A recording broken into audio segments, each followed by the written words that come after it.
Uniclac.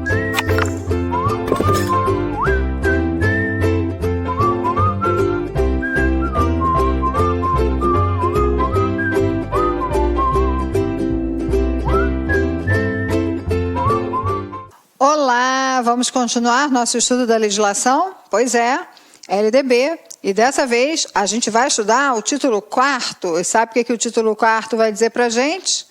Organização da Educação Nacional. Tem organização, tá, gente? Então vamos ver que organização é essa que a lei propõe. Ou seja, quem tem responsabilidade com o quê, quem faz o quê, quem é que tem que ser cobrado pelo quê, e a gente vai ver essas questões aqui em relação à organização. Vamos começar então com o artigo 8º, que diz assim, ó, a União, os estados, o Distrito Federal e os municípios organizarão em regime de colaboração os respectivos sistemas de ensino. Então vamos lá, olha o que é legal para a gente anotar aqui. Regime de colaboração, ó, essa expressão aqui é muito importante. Então veja, União, Estado, Distrito Federal e os municípios. Quando a gente fala de sistemas de ensino, a gente está falando que existe um sistema de ensino municipal, ou vários, né? Porque a gente tem sei lá quantos municípios a gente tem nesse Brasil. Cada município pode ser um sistema de ensino. Os estados, cada estado é um sistema de ensino, e a própria União, que dá conta de um sistema de ensino também federal. A gente não pode esquecer do Distrito Federal, essa nossa peculiaridade. O Distrito Federal também tem um sistema de ensino, tá? Só que eles não podem atuar isoladamente.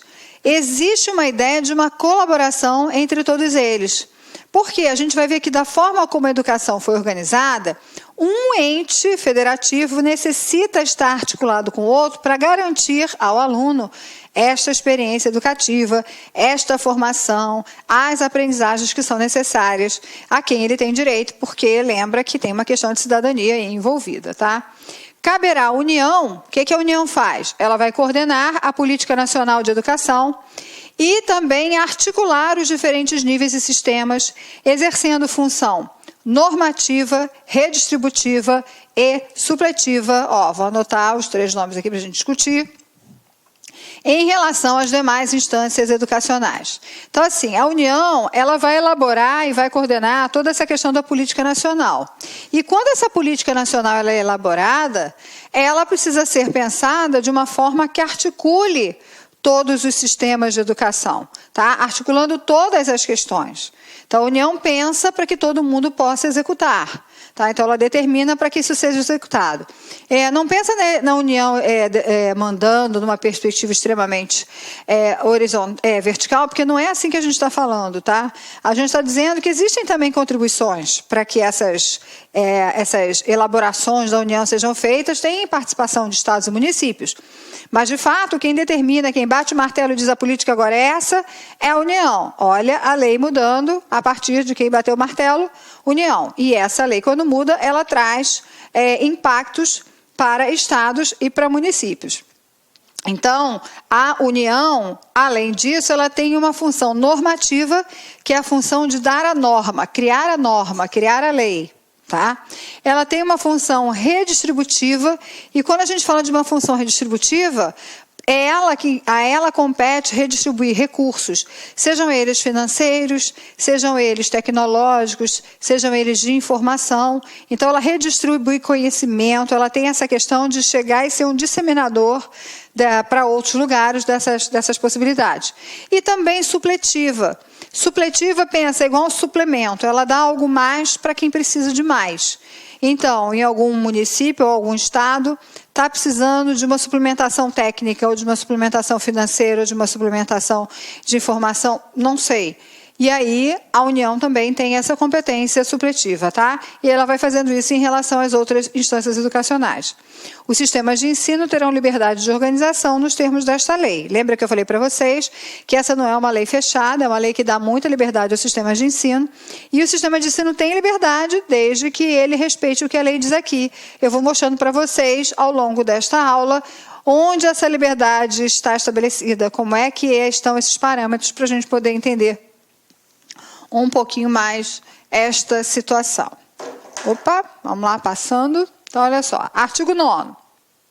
A União incumbir-se-á de. Vamos ver, então, aqui. as competências da União, as competências dos estados, dos municípios, do Distrito Federal, as competências das escolas e as competências dos docentes, ok? Então, vamos lá. A União incumbir-se-á de, primeiro, elaborar o Plano Nacional de Educação, em colaboração com os estados, com o Distrito Federal e com os municípios. Então, Plano Nacional de Educação. Bom, se você não sabe, a gente tem um Plano Nacional agora em vigência, né? O nosso Plano Nacional de Educação, ele foi assinado, ele foi organizado em 2014, né? Virou lei, e ele tem uma vigência de 10 anos. Então, a gente tem um plano até 2024. 2014... 2024 é o término desse plano para se pensar na criação de outro, porque ele tem uma duração de 10 anos. Então, a União elaborou o Plano Nacional de Educação em colaboração com os estados e distritos federais. Você deve já ter ouvido falar das CONAE, que foram as Conferências Nacionais de Educação, que aconteceram espalhadas no Brasil, discutindo essa questão das metas, porque o Plano Nacional de Educação é um plano de metas.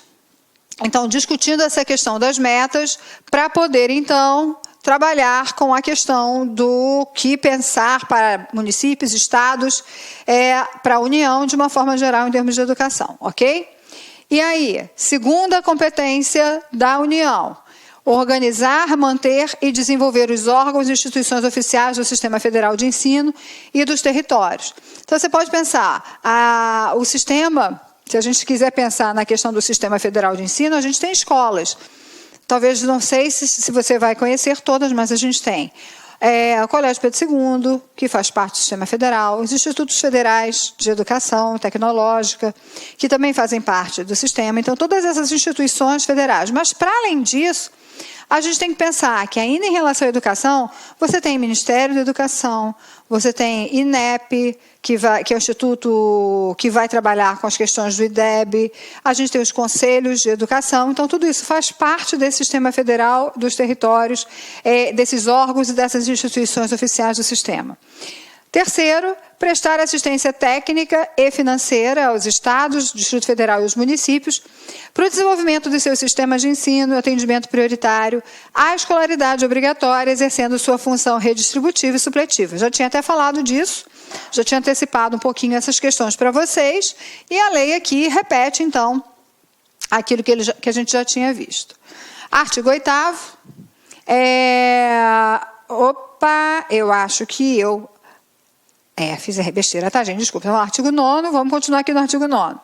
Quarto, estabelecer, em colaboração com os estados, com o Distrito Federal e com os municípios, competências e diretrizes para a educação infantil, o ensino fundamental, o ensino médio, que nortearão os currículos e seus conteúdos mínimos, de modo a assegurar formação básica comum. Então, está aqui, ó. O quarto está dizendo que essa questão de currículo tem que ser discutida com o Distrito Federal, com os municípios e assim por diante.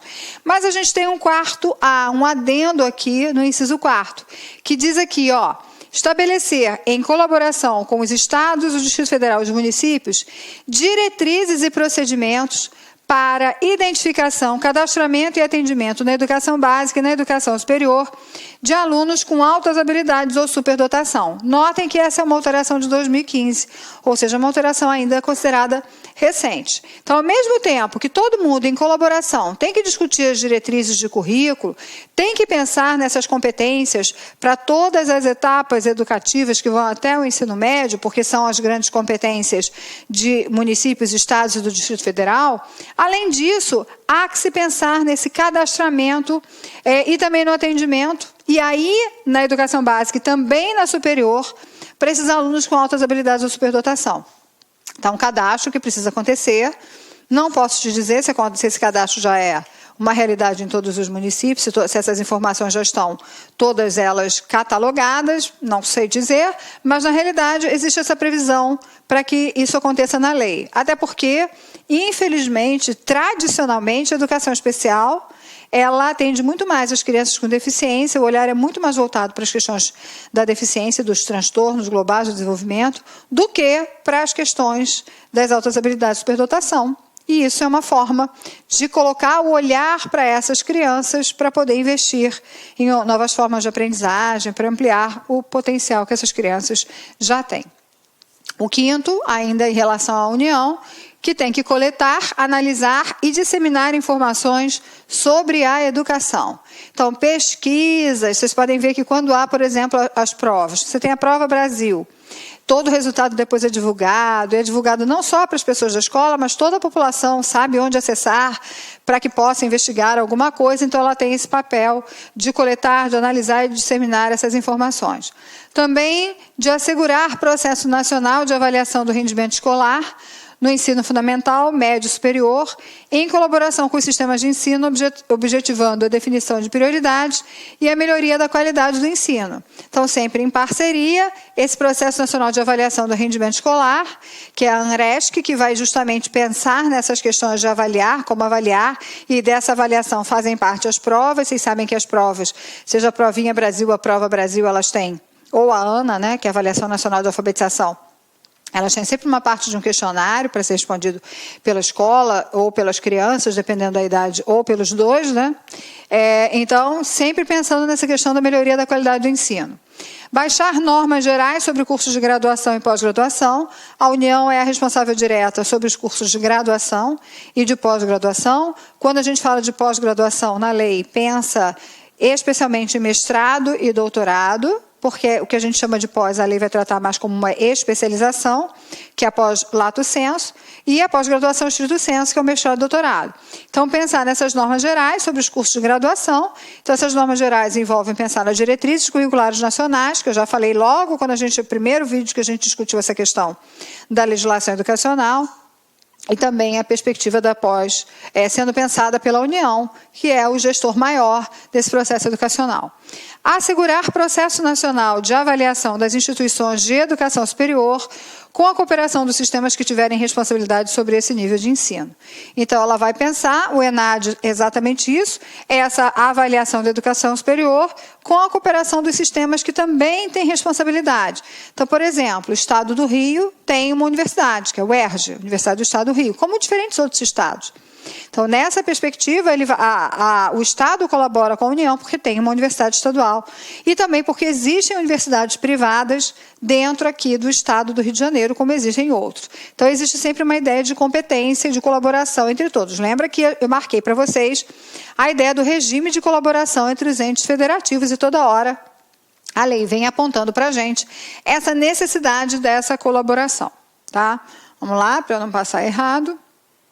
Autorizar, reconhecer, credenciar, supervisionar e avaliar, respectivamente, os cursos das instituições de educação superior e os estabelecimentos do seu sistema de ensino. Então, a União tem que olhar isso, ó. Ela vai olhar para os estabelecimentos do seu sistema de ensino. Ah, mas olha, o Colégio Pedro II tem educação infantil, mas é federal, então é responsabilidade da União fazer também a avaliação dos seus estabelecimentos. Mas também ele tem que fazer isso com as instituições de educação superior, todas essas instituições de educação superior. Então, autorizar funcionamento, reconhecer, credenciar, supervisionar, avaliar, isso tudo é competência da União. Parágrafo 1º, na estrutura educacional haverá um Conselho Nacional de Educação. Então, a gente tem um Conselho Nacional de Educação com funções normativas, criando normas, e de supervisão e atividade permanente criado por lei. Então, a gente tem, em relação a essa especificidade da União, o Conselho Nacional de Educação. Para o cumprimento do disposto nos incisos 5 até o 9, que a gente viu, a União terá acesso a todos os dados e informações necessários de todos os estabelecimentos e órgãos educacionais. Então, a União tem acesso a todos os dados. Matrícula, currículo, avaliação, todos os dados são disponibilizados, precisam ser disponibilizados para a União. As atribuições constantes do ensino nono poderão ser delegadas aos estados e ao Distrito Federal, desde que mantenham instituições de educação superior. Que é aquela ideia da avaliação que a gente viu, desde que elas mantenham instituições de educação superior, elas também podem fazer esta avaliação. Artigo 10º. Agora a gente vai passar para aquilo que os estados têm. Preste atenção que aqui a gente coloca no plural. Estados. E agora sim nós estamos falando do estado de Minas, do estado do Rio de Janeiro, do estado do Espírito Santo, do Rio Grande do Sul, de, sei lá, Roraima, onde for. Nós estamos falando dos estados. Então, o que os estados têm que fazer? Organizar, manter e desenvolver os órgãos e instituições oficiais do seu sistema de ensino. Então, a sua Secretaria de Educação, as suas escolas estaduais e outros órgãos que os estados possam ter, que sejam relativos à educação, precisam ser mantidos pelo Estado, por aquele Estado específico, né? Os estados também têm que definir com os municípios formas de colaboração na oferta do ensino fundamental, as quais devem assegurar a distribuição proporcional das responsabilidades, de acordo com a população a ser atendida e os recursos financeiros disponíveis em cada uma dessas esferas do poder público. Então, olha só, o ensino fundamental, está aqui, olha, ele é de responsabilidade partilhada entre estados e municípios. Pensa só, um estado, ele tem diversos municípios. E como é que ele vai partilhar? Ele usa uma regra única para todos os municípios? Não. Ele vai usar a regra, na realidade, que vai ser possível de acordo com a realidade de cada município. Um mesmo estado pode ter municípios muito ricos e municípios muito pobres. E é lógico que essa forma de partilha de responsabilidade precisa considerar essas situações. Mas o que precisa ser claro e ficar muito claro é que existe uma obrigatoriedade nessa partilha, nessa distribuição proporcional das responsabilidades. Então, os estados estão implicados no ensino fundamental e os municípios também estão implicados no ensino fundamental.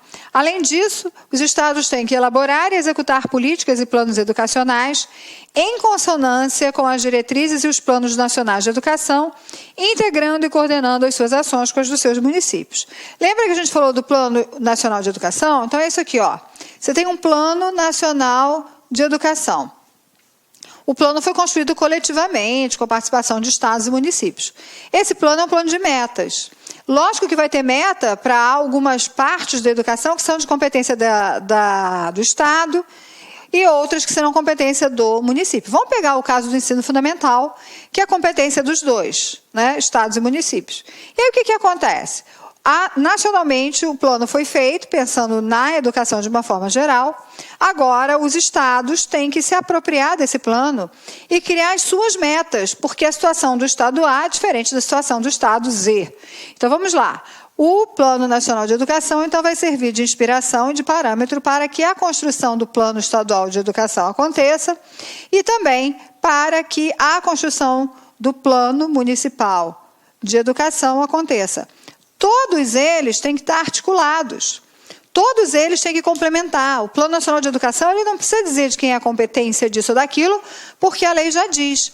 Mas acontece que os municípios e os estados precisam trabalhar juntos para atingir aquelas metas que foram elencadas como as metas que seriam necessárias para esse processo processo educacional brasileiro. Além disso, elaborar, executar políticas e planos educacionais em consonância com as diretrizes e planos nacionais de educação, integrando e coordenando suas ações e dos seus municípios. Então, a gente está falando disso, tá? O Estado vai ter que juntar os seus municípios para poder conversar sobre essa questão do plano, daquilo que vai ser feito, das ações que serão trabalhadas. Então, vejam que a lei capricha nessa ideia de colaboração, colaboração, colaboração, tá? Idealmente é isso que tem que acontecer. Se isso acontece, aí é outra história. Mas a ideia é essa ideia de colaboração para que a educação possa, de fato, dar certo. Espera aí que eu esqueci de apagar aqui e depois isso me confunde a beça. Vamos lá. Continuando.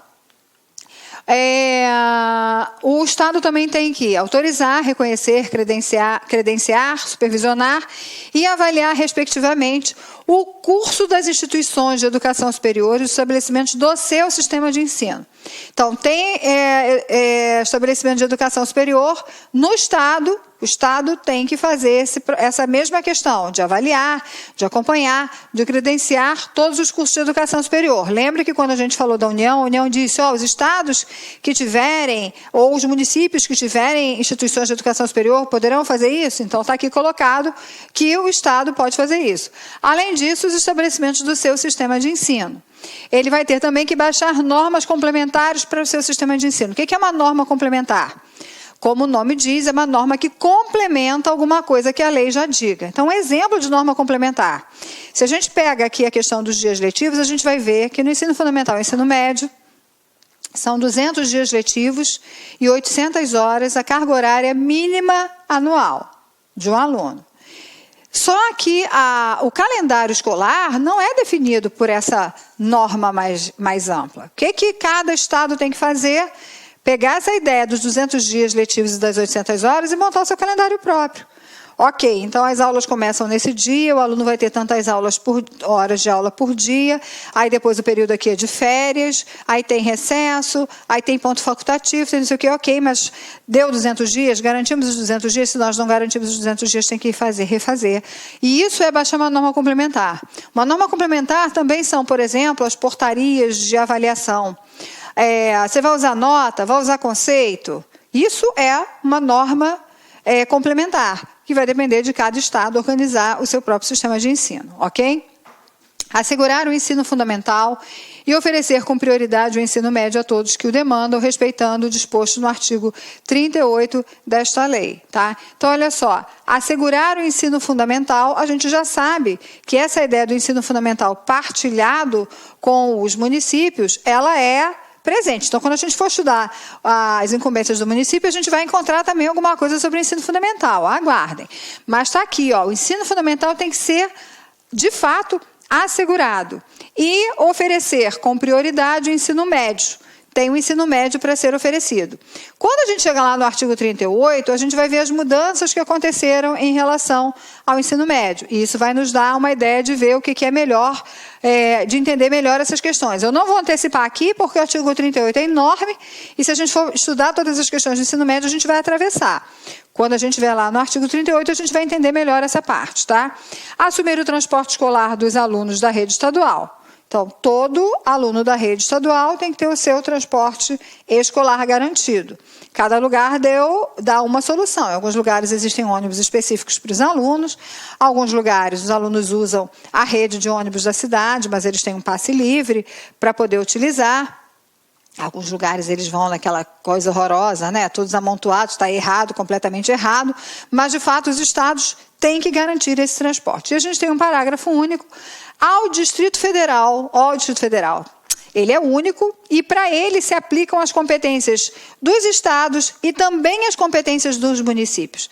Então, o Distrito Federal ele tem que dar conta daquilo que é responsabilidade dos estados e daquilo que é responsabilidade dos municípios. Essa é a grande peculiaridade que eles têm. E aí vamos ver, então, agora quais são as incumbências dos municípios. Primeiro, organizar, manter e desenvolver os órgãos e instituições oficiais dos seus sistemas de ensino, integrando-os às políticas e planos educacionais da União e também dos estados. Notem que isso é algo que todo mundo tem que fazer. Então, ele vai ter que desenvolver os seus órgãos, ou seja, suas escolas, sua Secretaria de Educação, outros órgãos que os municípios tenham, e eles também têm que se integrar as políticas e os planos educacionais da União e dos estados. Eu fiz aquele desenho meio que para mostrar isso para vocês, né? Ele também exerce a ação redistributiva em relação às suas escolas. Ou seja, o município também tem verbas que vai redistribuir para as suas escolas, assim como tecnologia, assim como formação de professores. Ele tem que ter constantemente essa ação de redistribuição em relação às escolas. Ele também baixa normas complementares para o seu sistema de ensino. A gente falou das normas complementares quando a gente estudou as competências do Estado. Ele também tem que autorizar, credenciar e supervisionar os estabelecimentos do seu sistema de ensino. Todo mundo que compõe o seu sistema de ensino precisa passar, então, por esse processo de autorização, de credenciamento, de avaliação, de supervisão do município. Além disso, ele tem que oferecer educação infantil em creches e pré-escolas, incumbência do município, hein? Essa é bem importante. e com prioridade o ensino fundamental, permitida a atuação em outros níveis de ensino, somente quando estiverem atendidas plenamente as necessidades de sua área de competência, com recursos acima dos percentuais mínimos vinculados pela Constituição Federal à manutenção e ao desenvolvimento do ensino. Então, vamos voltar aqui, ó. Ele tem que oferecer educação infantil em creches e pré-escolas. Lembra lá no início da lei a gente discutiu isso aqui.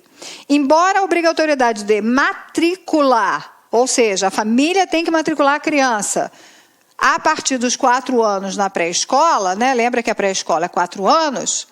O município tem que oferecer já vagas na creche, onde a família não tem a menor obrigatoriedade de matricular, ok? Então, ele tem que oferecer essa educação infantil e prioridade, olha a prioridade dele aqui, que está na lei, e, portanto, não é uma invenção, o ensino fundamental, aquele ensino fundamental que ele partilha as responsabilidades com o Estado, porque nós acabamos de ver, nas competências do Estado, a questão do ensino fundamental. E ele pode ainda atuar em outros níveis de ensino, quando estiverem atendidas plenamente as necessidades da sua área de competência e com recursos acima dos percentuais mínimos vinculados pela Constituição Federal à manutenção e desenvolvimento do ensino. Então, é o seguinte, ó, a gente já sabe que o município tem que dar conta de creche, pré-escola e ensino fundamental. Já sabe que a prioridade dele está no ensino fundamental. Mas o município resolveu abrir uma escola de ensino médio, que não é a competência dele, porque a competência do ensino médio é do Estado. Ok, ele pode abrir uma escola de ensino médio?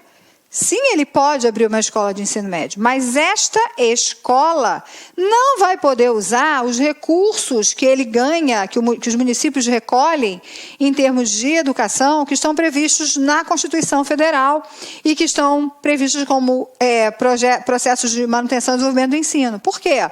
Porque esse dinheiro que está previsto constitucionalmente é para ele usar nas obrigações constitucionais que ele tem. Então, se ele quiser abrir uma escola de ensino médio, ele pode abrir, mas ele vai ter que tirar dinheiro do próprio bolso de outras áreas que não a área, que não os recursos destinados de uma forma constitucional para a educação dentro das competências que ele tem, ok? Então, ele pode abrir o que ele quiser. Quer abrir uma universidade? Abra, mas, ó, tenha dinheiro para bancar, porque o dinheiro da educação que você recebe é voltado para as suas competências únicas e exclusivas. O município também tem que assumir o transporte escolar dos alunos da rede municipal e, parágrafo único, os municípios poderão optar ainda por se integrar ao sistema estadual de ensino ou compor com ele um sistema único de educação básica. Então, como é que é isso?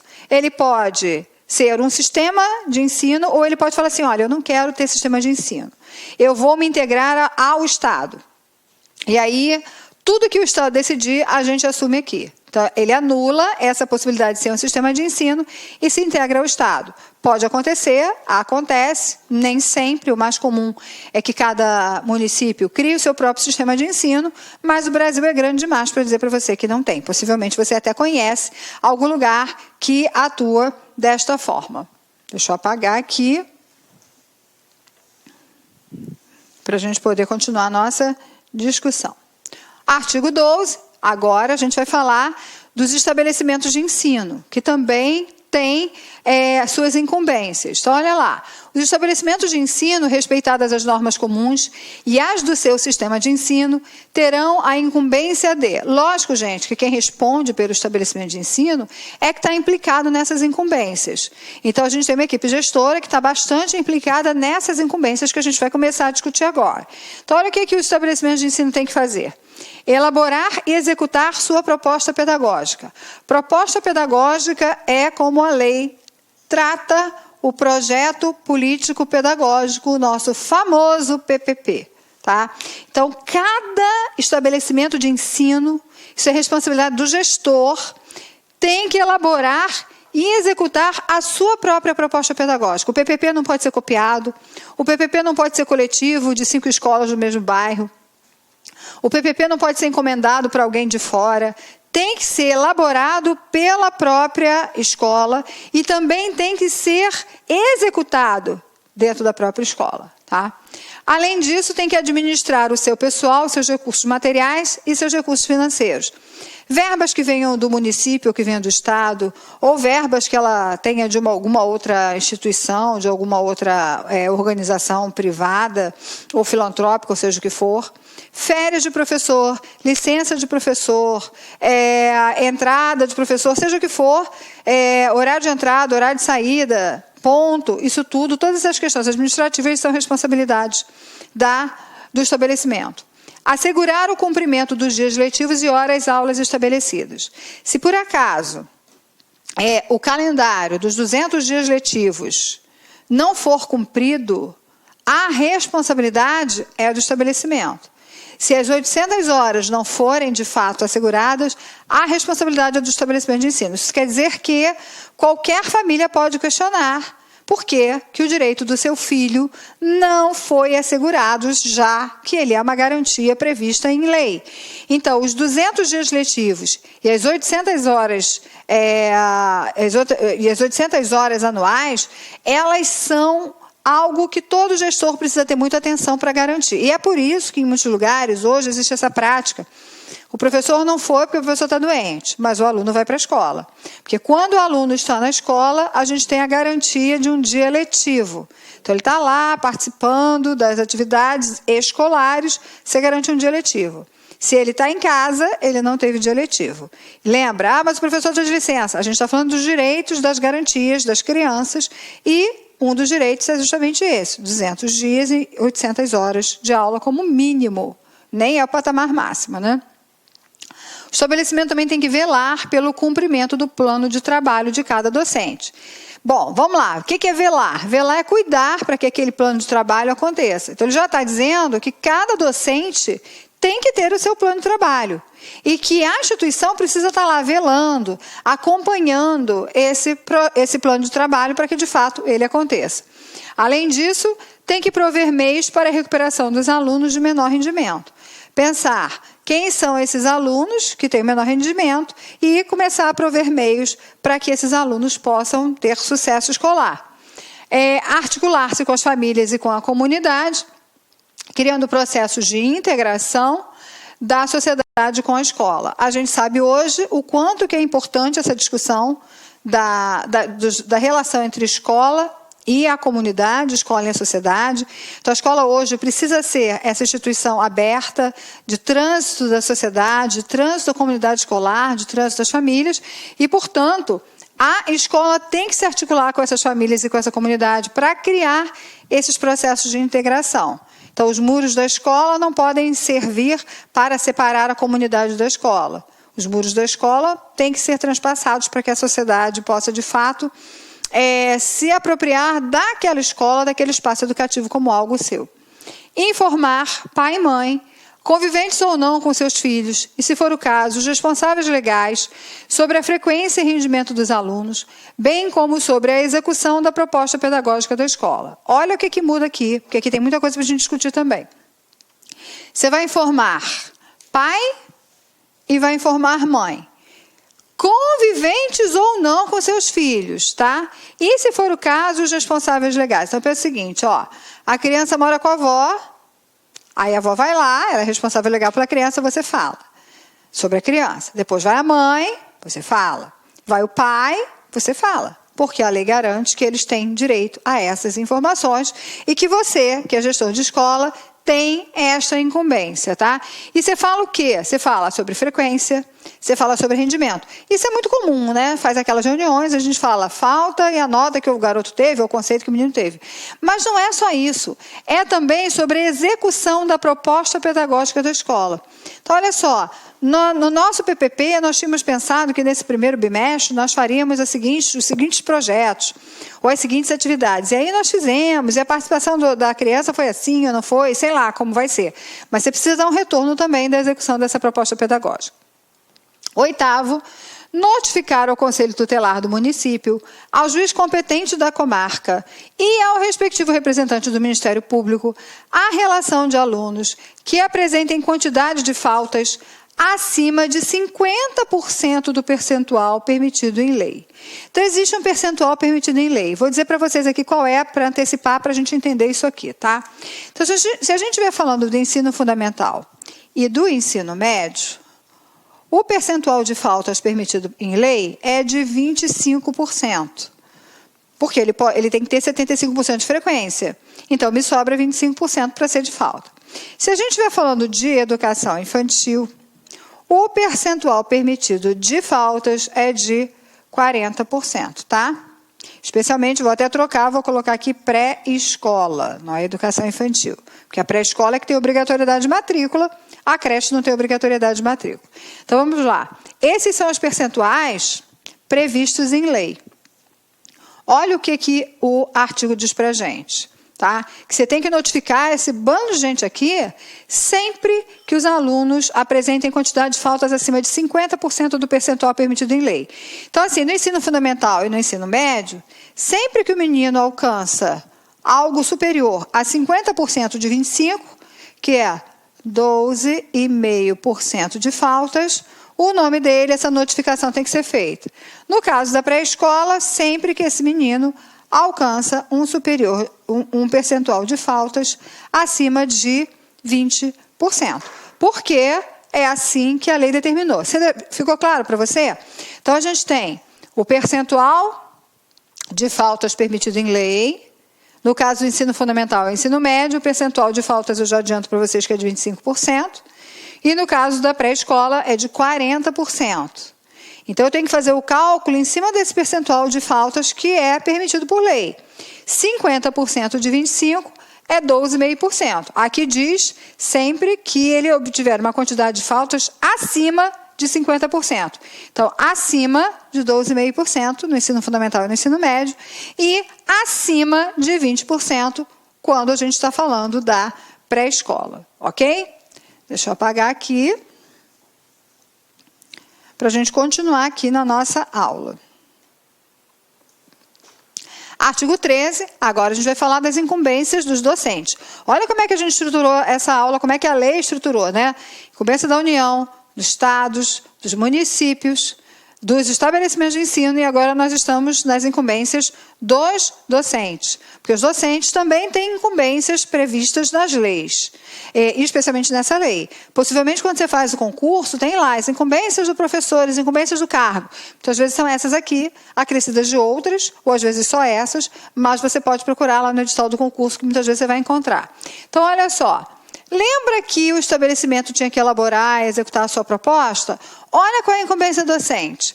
Participar da elaboração da proposta pedagógica do estabelecimento de ensino. Então, tem que participar. O professor tem essa incumbência. Não é convite, não é escolha, é incumbência. Então, tem que participar da elaboração da proposta. Também tem que elaborar e cumprir plano de trabalho. Lembra que eu falei?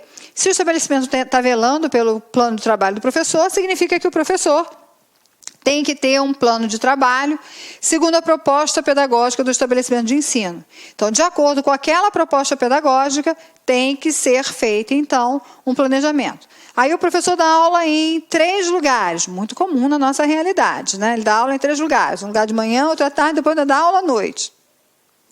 São 3 escolas diferentes. E ele pode dar aula para o mesmo público, não me importa. Ele dá aula de matemática no primeiro ano do ensino médio, tanto de manhã, quanto de tarde, quanto de noite. Não importa, o planejamento do professor precisa ser diferente. Um dos pontos que diz para mim, que garante dessas diferenças, é que ele precisa cumprir esse plano, ele precisa elaborar e cumprir esse plano de acordo com a proposta de cada estabelecimento. Os estabelecimentos são diferentes, as propostas são diferentes, e os planos de trabalho precisam também ser diferentes. Terceiro, zelar pela aprendizagem dos alunos. Já vai longe o tempo que as pessoas diziam assim, eu entrei, dei a minha aula e agora é problema do aluno, ele que estude, porque eu fiz a minha parte, agora vocês façam a sua. Mudou, tá? A ideia agora é de um professor que está completamente implicado com o resultado do ensino, que tem que ser a aprendizagem.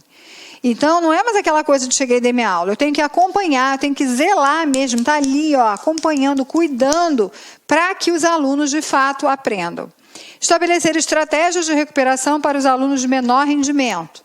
Lembra que o estabelecimento tinha que prover os meios, e aqui o que o professor tem que fazer é estabelecer que estratégia vai ser essa de recuperação para aqueles alunos que têm menor rendimento.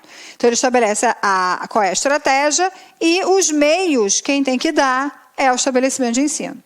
Ministrar os dias letivos e horas-aulas estabelecidos, além de participar integralmente dos períodos dedicados ao planejamento, à avaliação e ao desenvolvimento profissional.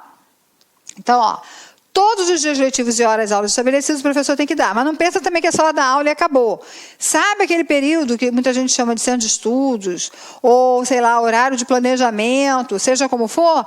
Então, ele tem que participar integralmente, conselho de classe, ele tem que participar integralmente desses momentos, isso é uma incumbência. Além disso, colaborar com as atividades de articulação da escola, com as famílias e com a comunidade. A gente sabe que a escola tem que fazer isso e os professores têm que articular também com as famílias e com a comunidade para que isso aconteça. Artigo 14. Os sistemas de ensino definirão as normas de gestão democrática do ensino público na educação básica, de acordo com as suas peculiaridades e conforme os seguintes princípios.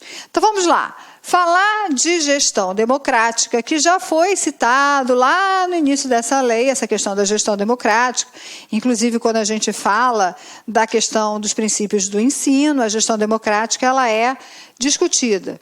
Mas preste atenção, os sistemas de ensino, ou seja, os municípios, os estados, o Distrito Federal e o próprio sistema federal, vão definir as normas de gestão democrática do ensino público.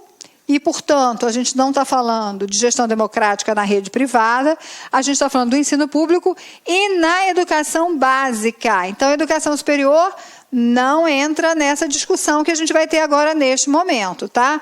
Na educação básica.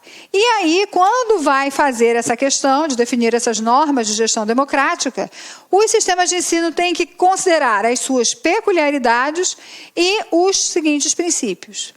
Os princípios são: primeiro, participação de profissionais da educação na elaboração do projeto pedagógico da escola, que é a proposta pedagógica, o PPP, e participação das comunidades escolar e local em conselhos escolares ou equivalentes. Então, o que caracteriza uma gestão democrática de acordo com a LDB? Esses dois princípios que estão colocados aqui. Essa elaboração conjunta, tá, do projeto pedagógico da escola pelos profissionais da educação, além dessa participação da comunidade escolar ou da comunidade local nos conselhos escolares. Isso tem que ter. Não quer dizer que seja só isso. Lembra que a gente falou que eles vão ter que definir as normas? Então, muitos lugares têm isso, respeitam essa situação e, para além dessas, criam outras normas para falar da gestão. Por exemplo, tem lugares que oferecem curso, fazem prova para que o gestor possa ser considerado, ser aceito como gestor. Em outros lugares, o gestor tem que apresentar a sua proposta de trabalho para ser eleito pela comunidade escolar e que seja aceito também pela Secretaria de Educação. Essas normas vão variando, elas existem para além dessas. Esses aqui são os princípios básicos, ou seja, qualquer sistema de ensino tem que considerar isso. Elaboração conjunta do PPP, e isso aqui que é a participação da família e da comunidade nos conselhos escolares ou então nos equivalentes. Essa ideia aqui dessa participação ela é muito importante. Na gestão democrática, o gestor, por exemplo, quando recebe verba federal, verba vindo do Fundeb, ele só pode movimentar essa verba com a assinatura de outras pessoas deste conselho escolar, que é composta por representantes de toda a comunidade escolar, inclusive pais, especialmente pais, que têm que estar presentes. Então, isso tira da escola aquela visão daquele diretor centralizador que manda, desmanda, faz, acontece o que quer, como ele quer.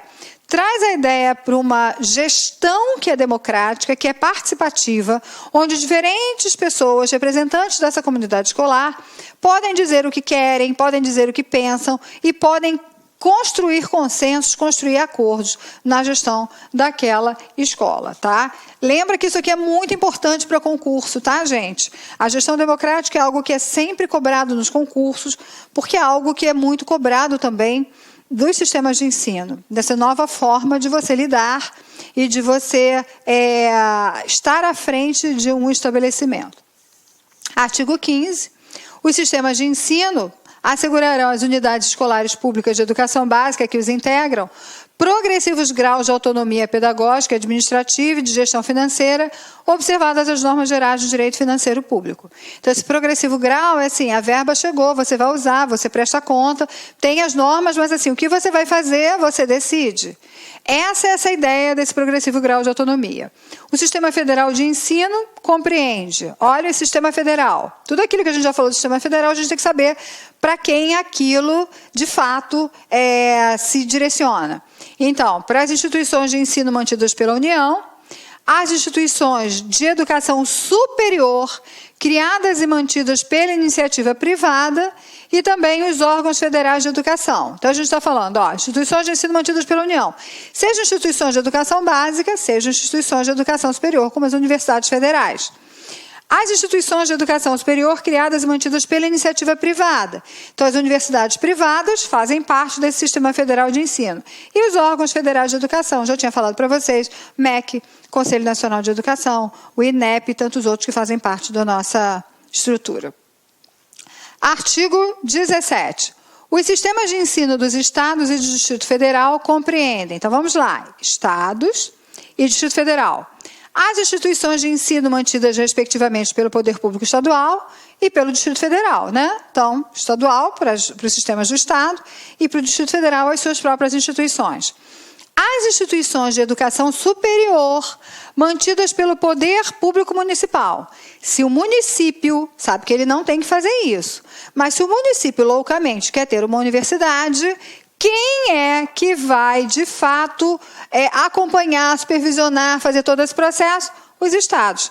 Por isso que a gente diz aqui, as instituições de educação superior mantidas pelo Poder Público Municipal. Além disso, as instituições de ensino fundamental e médio criadas e mantidas pela iniciativa privada. Fundamental e médio. Lembra que eu tinha falado em algum momento da aula? Quer abrir uma escola de ensino fundamental, vai ter que pedir autorização para o Estado. Se for de educação infantil, vai pedir autorização para o município. Ok? Além disso, os órgãos de educação estaduais e do Distrito Federal, respectivamente. Parágrafo único. No Distrito Federal, as instituições de educação infantil, criadas e mantidas pela iniciativa privada, integram seu sistema de ensino. Por quê? Pensa aí, por quê? Que o Distrito Federal também acolhe as de educação infantil privadas? Pensou bem. Por quê? Porque lembra que o Distrito Federal, ele tem as competências de estados e também as competências de municípios. E como a gente vai ver, os sistemas municipais de ensino compreendem as instituições de ensino fundamental, médio e de educação infantil mantidas pelo Poder Público Municipal. Então, o município tem ensino fundamental, ensino médio e educação infantil. Aí você diz assim, mas olha, ele não tem obrigação de ter ensino médio. Claro que não, mas se ele tiver, faz parte das instituições dele e ele vai ter, então, que entender que isso faz parte do seu sistema de ensino. As instituições de educação infantil, criadas e mantidas pela iniciativa privada, o que a gente acabou de ver lá com o Distrito Federal, né? Então, todas as escolas de educação infantil da rede privada fazem parte do sistema municipal. E os órgãos municipais de educação, secretarias de educação, e seja lá mais o que for. Artigo 19. As instituições de ensino dos diferentes níveis classificam-se nas seguintes categorias administrativas. Então, agora a gente vai pegar todas as instituições e pensar nas categorias administrativas dessas instituições. Primeira categoria, públicas, assim entendidas as criadas ou incorporadas, mantidas e administradas pelo poder público. Então, as categorias de instituições de educação públicas são aquelas que são criadas ou mantidas pelo poder público, e aí ela é pública. E a outra categoria é a privada. Na privada, pensa assim, tudo que não é público é privado. Então, aquelas mantidas e administradas por pessoas físicas ou jurídicas de direito privado. Então, tudo que não é público é privado. Preste atenção que a gente costuma fazer uma categoria que é equivocada, que a gente diz assim, ou é público ou é particular. Não é essa a forma de se falar. Ou é público ou é privado. Você já vai entender por quê. Olha só, as instituições privadas de ensino se enquadram nas seguintes categorias. A pública é pública e acabou, mas as privadas, elas têm categorias diferentes. Tem diferentes tipos de instituições privadas. Então, vejam lá, a primeira, ela pode ser privada particular, que é o que a gente estava falando. Particulares em sentido estrito, assim entendidas as que são instituídas e mantidas por uma ou mais pessoas físicas ou jurídicas de direito privado, que não apresentem as características dos incisos abaixo. Então, já sei que a particular é uma instituição privada que tem diferenças das outras instituições privadas que nós vamos conhecer agora. Vamos lá. Primeira diferença que a gente vai ver em relação às comunitárias, aquelas que são instituídas por grupos de pessoas físicas ou por uma ou mais pessoas jurídicas, inclusive cooperativas educacionais, sem fins lucrativos, sem fins lucrativos que incluam na sua entidade mantenedora representantes da comunidade. Então, as instituições privadas comunitárias, elas são pessoas jurídicas, cooperativas, tá? E incluem na sua identidade mantenedora os representantes da comunidade e elas não têm finalidade lucrativa. Então, eu já sei o seguinte, que a particular, ela tem fins lucrativos, porque ela se opõe a isso, tá? E ela não tem necessidade de pessoas que sejam participantes de uma comunidade, desculpem, para que ela possa ser estabelecida como uma instituição privada. Vamos ver a outra categoria qual é? As instituições confessionais. Então, olha só. Assim entendidas as que são instituídas por grupos de pessoas físicas ou por uma ou mais pessoas jurídicas que atendem à orientação confessional de ideologia específicas ao disposto no inciso anterior. Então, olha só. O inciso anterior dizia que ela tinha que ser o quê, então? Sem fins lucrativos, tá? Mas, além disso, elas atendem a uma orientação confessional. Então, as escolas confessionais são as escolas religiosas. Então, você tem as escolas católicas, você tem escolas batistas, colégios batistas, que atendem a uma instituição, a uma ideia, alguma coisa que seja ideologia específica, e elas confessam essa ideologia, por isso elas são escolas confessionais. De novo, a lei está dizendo que ela tem que atender ao disposto no inciso anterior, ou seja, ela é uma escola sem finalidade lucrativa. Aí você pode estar pensando assim, peraí, escola religiosa é paga. Eu não disse, hora nenhuma, nem na escola comunitária, nem na escola confessional, que as crianças não poderiam pagar algum tipo de mensalidade ou de contribuição, seja do que for. O que eu disse é que elas não podem ter finalidades lucrativas, mas elas podem cobrar. E essa cobrança, então, vai ter que ser totalmente revertida para a própria escola, porque ela não tem finalidade de criar lucro para o dono ou para fazer o dono ficar rico, que é diferente da escola particular. E, por último, as filantrópicas na forma da lei. Então, as instituições filantrópicas são sempre mantidas por outras instituições. Você tem uma questão específica de filantropia, tá? Uma legislação específica para filantropia que não nos cabe aqui discutir, mas as escolas filantrópicas também não têm finalidade lucrativa. Então, olha que coisa interessante para a gente pensar. Eu vou escrever aqui para organizar um pouquinho melhor a sua cabeça, tá? Quando a gente fala das categorias administrativas das instituições, então a gente pode pensar o seguinte, a gente tem as instituições públicas, e aí você já sabe que são aquelas instituições que são mantidas pelo poder público, e você tem a outra categoria, que são as instituições privadas, que se subdividem em particulares, comunitárias, confessionais e filantrópicas. Qual é a diferença entre elas? Bom, guardadas outras diferenças, tá? Lembrem sempre, todas essas aqui, ó, essa questão do lucro aqui, ó, não está presente, não tem finalidade lucrativa. Esta aqui tem, tá? Então, a particular tem finalidade lucrativa. Preste atenção em mais uma coisa, hein? A gente sabe o que são as públicas e a gente sabe o que são as privadas e as suas categorias. Então, olha só, toda instituição particular é privada, mas nem toda instituição privada é particular. Porque a instituição privada pode ser particular, comunitária, confessional ou filantrópica. Isso, gente, é uma bela pegadinha de concurso. Então, preste atenção, vou repetir. Nem toda instituição privada é particular, ok? Porque ela pode ser particular, comunitária, confessional ou filantrópica. No entanto, toda instituição particular é privada. Toda instituição comunitária é privada. Toda instituição confessional é privada e toda instituição filantrópica é privada. Por que elas são privadas? Porque elas não são mantidas pelo poder público. E essas três, comunitárias, confessionais e filantrópicas, mesmo não tendo finalidades lucrativas, elas têm uma organização que é do direito privado e não da perspectiva do âmbito da esfera pública, ok? Então, deixa eu apagar aqui, eu já tirei essa duvidazinha, já chamei a atenção de vocês para algumas pegadinhas que acontecem nos concursos, para a gente poder, então, continuar aqui a nossa aula do que a gente estava falando, né? Então, nós vimos essas categorias. E acabou o nosso título, que estávamos estudando agora, né? Esse título já foi, tem muitos outros títulos ainda para a gente discutir. Eu espero que você tenha entendido. De novo, eu vou sempre dizer, a lei tem sempre muitos dados, detalhes, uma riqueza enorme. Você precisa estar constantemente estudando, lendo, relendo, para que você não perca o sentido dela mesma, ok? Então, aqui os nossos canais de comunicação. Tu aproveita o break aí, toma um banho, toma um café, faz alguma coisa, porque sabe que tem mais aula ainda para você. E a gente se vê daqui a pouquinho, ok?